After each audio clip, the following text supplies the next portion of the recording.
Daniel did not know when it started. There was no loud event, no accident, no big loss.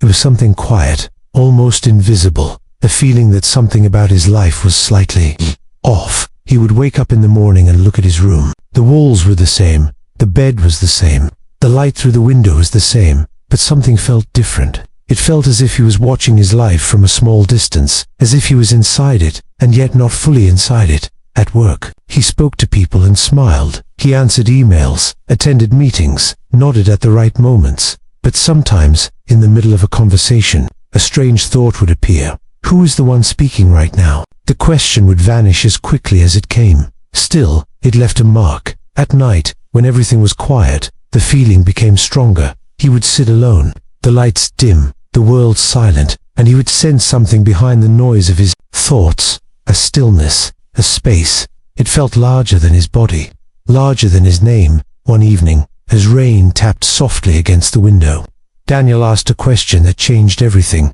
What if I am not inside reality? What if reality is inside me? The thought shocked him. It sounded crazy, impossible, almost dangerous. He stood up and walked around the room as if trying to escape it. But the question followed him. He remembered strange moments from his past, times when he thought about someone, and they suddenly called, times when he felt deep fear, and problems quickly appeared, times when he felt calm and confident, and everything seemed to flow perfectly. Coincidences, he always told himself, just random events. But now he was not so sure. He began to notice something new. His inner state and his outer world seemed connected. On days when he felt stressed, small things went wrong. Traffic lights turned red, messages were misunderstood, plans failed. On days when he felt peaceful, people smiled more, solutions appeared, and life moved smoothly. It was subtle, but real enough to make him uncomfortable. Was the world reacting to him, or was he simply imagining patterns where none existed? Late one night, he stared at his reflection in the mirror. His face looked normal, familiar, human, but his eyes seemed different. They looked like windows, and for a brief second, he felt as if he was not looking at a person, but through a person. The idea sent a chill down his spine. If he was not just this body, then what was he? The feeling grew stronger in the following days. The world began to feel less solid, not physically melting, not disappearing, but softer, more flexible, like a dream that had rules, but not fixed rules. He started to wonder about something, even more unsettling. If thoughts appear in his mind without effort, and if emotions rise and fall on their own, then who is the he that claims to control them? The question would not leave him now. It followed him while driving, while eating, even while laughing with friends. There was a quiet awareness behind every experience, watching, silent, unmoving. And for the first time in his life, Daniel began to suspect something extraordinary. Maybe he was not just a character inside reality. Maybe he was the space in which reality itself was appearing. The thought was both terrifying and beautiful. If it were true, it would change everything. And if it were false, why did it feel so deeply familiar? As he lay in bed that night, staring into the darkness, one final question echoed in his mind. If he is not inside the universe, then where is the universe truly happening? Daniel could not return to normal life after that night. The question had entered him like a seed, and now it was growing. He began to observe his daily life more carefully, not just what was happening outside, but what was happening inside. When someone spoke to him, he noticed the sound of their voice, then he noticed his reaction, then he noticed something even stranger. He was aware of both. He was aware of the voice, and aware of his reaction. It was as if he was standing slightly behind his own experience, watching it unfold. One afternoon, while sitting in a quiet park, he looked at the trees moving in the wind. The leaves danced gently, the sunlight flickered through branches. He suddenly asked himself, where exactly is this world appearing? It seemed like a simple question, but the more he thought about it, the stranger it became. The trees were not inside his head, but his experience of the trees was. The colors, the sound of wind, the feeling of air on his skin, all of it appeared. In his awareness, he closed his eyes. The park disappeared, but awareness remained. When he opened his eyes again, the world returned. The same awareness was still there, constant, silent, open. He began reading about physics and consciousness at night. He learned that at the smallest level, matter is not solid. Atoms are mostly empty space. Particles behave like waves of possibility until they are observed. Observation seems to change what is observed. This disturbed him deeply. If observation affects reality, then what is the observer? Is it just the brain, or something deeper? He also read about how the brain does not see the world directly. It receives signals, electrical impulses, and then builds a model of reality. This meant something shocking. Everything he ever experienced was a constructed image, inside awareness. He'd always believed he was a small person inside a large universe, but now the idea began to reverse itself. The universe he knew existed only as experience inside consciousness. He tried to find the line where he ended, and the world began. He searched carefully. He felt his hands. He heard distant sounds. He watched thoughts move through his mind. But every single thing he could point to appeared in the same place. In awareness, there was no clear border, no sharp line dividing him from reality. The sense of separation began to weaken, and with it came fear. If he was not separate from the world, then what was he? The old idea felt safe. I am here. The world is out there. Simple, solid, stable. But now that belief felt like a story he had been telling himself. One evening, as he watched the sunset, the sky glowing orange and gold, a powerful realization began to form. The colors were not out there. They were appearing in experience. The sound of birds was not out there. It was appearing in experience. Even the sense of being a person was appearing. A thought saying, I am Daniel, appearing and disappearing like any other thought. He felt a quiet shock. If everything he knows appears in awareness, then maybe separation is not a fact. Maybe it is a habit of thinking.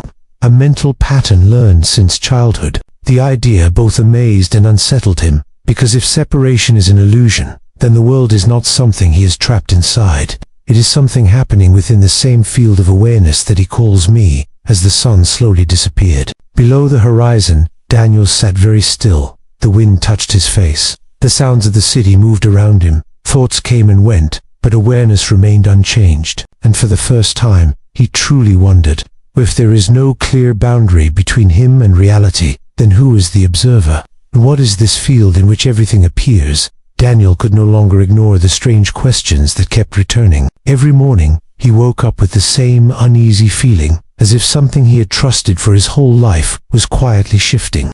He had always believed in himself as Daniel, the person with a body, a mind, and a story. But now, that certainty felt thin, fragile, like paper in the wind. One evening, sitting in his small apartment, he watched his thoughts. They came one by one, without permission, without control. Worries, plans, memories, desires, all appearing, moving, and disappearing on their own. He asked quietly to himself, if thoughts appear on their own, who is thinking them? The question stopped him cold. It was as if he had opened a door that could not be closed. He realized he had always assumed he was the thinker, the controller, the person behind everything. But now he began to see that the sense of I was just another thought, not solid, not permanent, not separate. Daniel's mind tried to resist. He clung to the identity he had always known. I am Daniel, he whispered, like a lifeline. But even those words began to feel strange.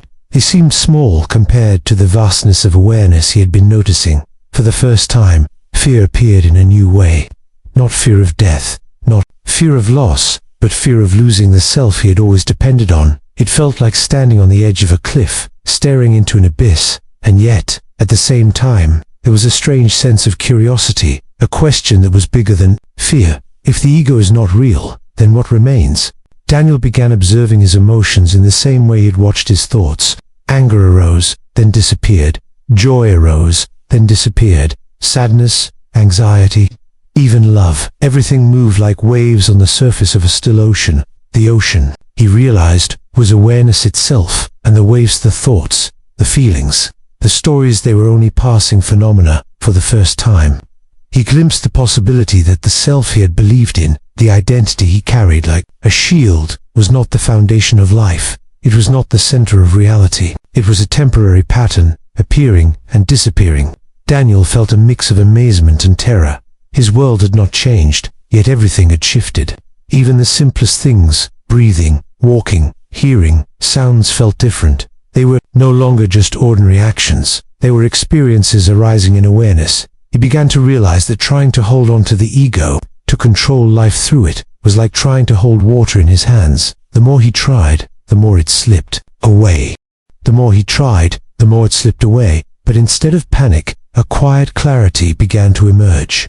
Even fear itself could be observed and allowed to pass, and with that clarity came a subtle hope. Perhaps behind all the thoughts, all the identities, all the emotions, there was something untouched, something free, something that had always been there, waiting quietly in the background. Daniel did not yet know what it was, but he could sense it, like a silent presence in a dark room, watching, patient, and still. The ego had begun to crack, and through the cracks, a new view of reality was starting to appear, a view that promised a deeper understanding. If he could follow it, if he could stay awake to it, maybe he would finally see the truth behind all experience, the truth that could change everything, and perhaps reveal the field in which everything arises. One quiet morning, Daniel noticed something he had never seen before. He was sitting on the balcony, sunlight spilling across the floor, birds singing in the distance, and he simply watched, not trying to think, not trying to understand, not trying to control anything.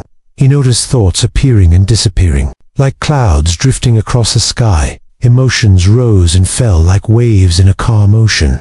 Sounds came and went, the world moved, yet he remained still, for the first time.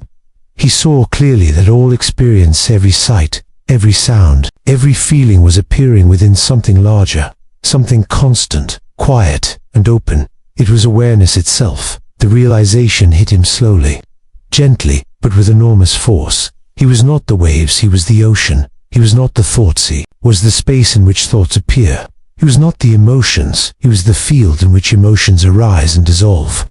Daniel felt a mix of awe and relief. All the tension, the striving, the fear seemed to dissolve as he observed this silent space. He noticed that when he tried to cling to thoughts or push away emotions, discomfort arose. But when he simply allowed everything to appear and disappear in awareness, peace came naturally. The world had not changed, yet everything felt entirely new. He began to see ordinary things differently. The color of leaves, the sound of water, the way sunlight fell on his hand, all of it alive, moving, appearing in awareness. Even the sense of Daniel seemed less solid. It was there, but it no longer felt like the center of reality. It was simply part of the field, one pattern among many, a thought passing through the larger space of consciousness. For the first time, Daniel felt a sense of freedom, not freedom from tasks or responsibilities, but freedom from the illusion that he was separate from life. He realized that the field of awareness was always present, even in darkness, even in fear, even when the mind raced with endless thoughts. It had always been there, silent, patient, constant, and now he could rest in it, without effort, without judgment, without needing to be anything special. As he sat there, a gentle curiosity arose. If he is the field in which all things appear, then what else is possible within this space? Could the world itself be a reflection of this awareness? Could life arise from this silent field rather than the other way around? The questions were enormous, but they no longer felt frightening. They felt like doors opening into an entirely new reality. Daniel understood that this was only the beginning. That awakening was not about finding answers outside, but about discovering the unchanging space within which all answers arise. And in that moment, he felt a quiet thrill, as if he were standing on the edge of something infinite, something vast, mysterious, and beautiful. The field of awareness stretched endlessly around him, and for the first time, Daniel realized that he was not lost. He was home, in the space where reality itself appears, and in this realization, he took his first step toward the final phase of awakening. After days of sitting quietly and observing his awareness, Daniel felt a new curiosity stirring. He wanted to understand not only what he was experiencing inwardly, but also how it connected to the world he had always called reality. He began reading more about science, about physics, about the strange rules that govern the smallest parts of the universe. He learned that particles are not solid objects. They exist as possibilities, as waves, until they are observed. The act of observation seems to influence how they appear. This struck him profoundly. Could it be that his awareness, the silent field he had discovered, was not separate from the world? Could consciousness itself shape reality in subtle ways? He remembered the observer effect, the strange fact that at the quantum level, particles behave differently when someone is watching. And suddenly the metaphor became powerful, almost undeniable. Just like particles arise from the quantum field, Perhaps thoughts, emotions, and even experiences arise from the field of consciousness.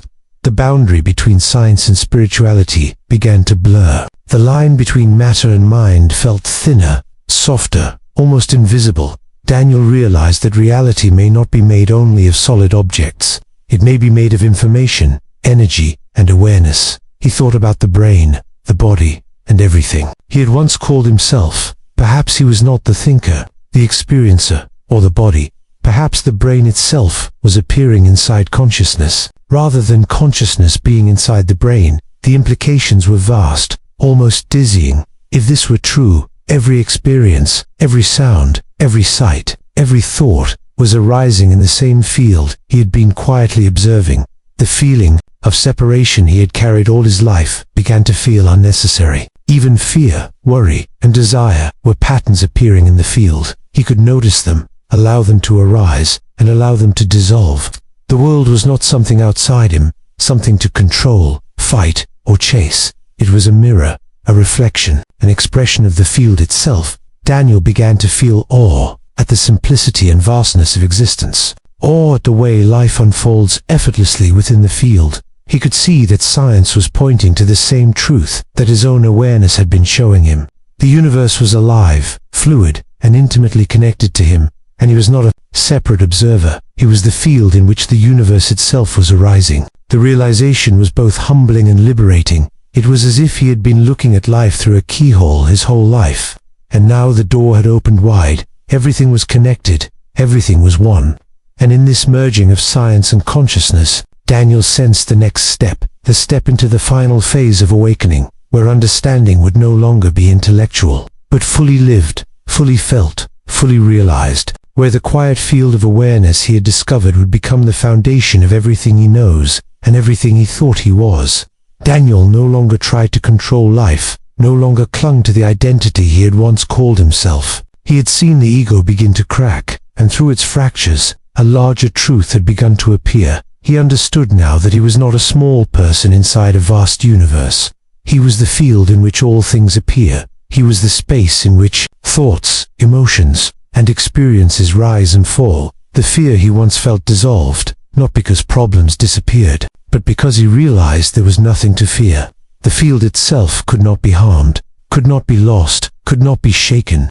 He watched life unfold around him, the wind on the trees, the laughter of friends, the passing clouds in the sky, and he felt no separation, only presence. Even the body and mind, which had once seemed so central, were simply patterns arising in the field. He felt a deep freedom, freedom from fear, freedom from struggle, freedom from the illusion of being separate. For the first time, Daniel saw that life was not something to control or achieve. It was something to experience, to witness, to flow with. The realization was simple yet profound. He was not the events of his life, not the thoughts, not the feelings, not the stories. He was the silent field in which all of these appeared, and within that understanding, everything shifted. Life itself became alive in a new way. Every moment carried meaning, not because of what he did or achieved, but because it arose in awareness. Daniel felt gratitude for the simple fact of being for the fact that he could observe, experience, and participate in the unfolding of reality. He understood that awakening was not a distant goal. It was the recognition of what had always been, present, the quiet, infinite field that had been his true nature all along. He realized that he was both nothing and everything, both small and infinite, both human and beyond human. And in this realization, he found peace, a peace deeper than anything he had known, a joy untouched by circumstance, a freedom untouched by fear. Daniel smiled, not at something outside, not at a thought or a feeling, but at the pure recognition of himself as the field in which all things appear. And in that moment, he asked the question that would echo in the hearts of anyone who listens. If you are not inside the universe, then is the universe appearing inside you? And if it is, what would you fear? What would you chase? Who would you become?